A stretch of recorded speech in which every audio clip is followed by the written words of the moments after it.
السلام علیکم۔ کہانی کو آخر تک پورا سنیے گا، اور اگر آپ چینل پر نئے ہیں تو سبسکرائب ضرور کیجیے گا۔ بہت عرصہ مجھے اس راز کا پتہ ہی نہ چل سکا کہ ماں کو میرے آنے کی خبر کیسے ہو جاتی ہے۔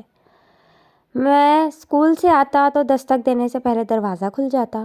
کالج سے آتا تو دروازے کے قریب پہنچتے ہی ماں کا خوشی سے دمکتا چہرہ نظر آ جاتا۔ وہ پیار بھری مسکراہٹ سے میرا استقبال کرتی، دعائیں دیتی، اور پھر میں صحن میں اینٹوں سے بنے چولہے کے قریب بیٹھ جاتا۔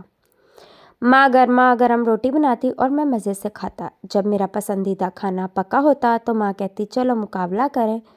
ماں روٹی چنگیر میں رکھتی اور کہتی اب دیکھتے ہیں کہ پہلے میں دوسری روٹی پکاتی ہوں یا تم اسے ختم کرتے ہو۔ ماں کچھ اس طرح روٹی پکاتی، ادھر آخری نوالا میرے منہ میں جاتا اور ادھر تازہ تازہ اور گرما گرم روٹی توے سے اتر کر میری پلیٹ میں آ جاتی۔ یوں میں 3-4 روٹیاں کھا جاتا، لیکن مجھے کبھی سمجھ نہ آئی کہ فتح کس کی ہوئی۔ ہمارے گھر کے کچھ اصول تھے، سب ان پر عمل کرتے تھے۔ ہمیں سورج غروب ہونے کے بعد گھر سے باہر نکلنے کی اجازت نہیں تھی، لیکن تعلیم مکمل کرنے کے بعد مجھے لاہور میں ایک اخبار میں ملازمت ایسی ملی کہ میں رات گئے گھر آتا تھا۔ ماں کا مگر وہی معمول رہا۔ میں فجر کے وقت بھی اگر گھر آیا تو دروازہ خود کھولنے کی ضرورت کبھی نہ پڑی۔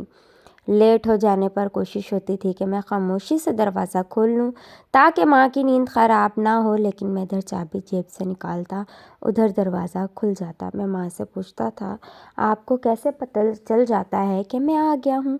ماں کی وفات کے بعد ایک دفعہ میں گھر لیٹ پہنچا، بہت دیر تک دروازے کے پاس کھڑا رہا، پھر ہمت کر کے آہستہ سے دروازہ کھٹکھٹایا، کچھ دیر انتظار کیا اور جواب نہ ملنے پر دوبارہ دستک دی۔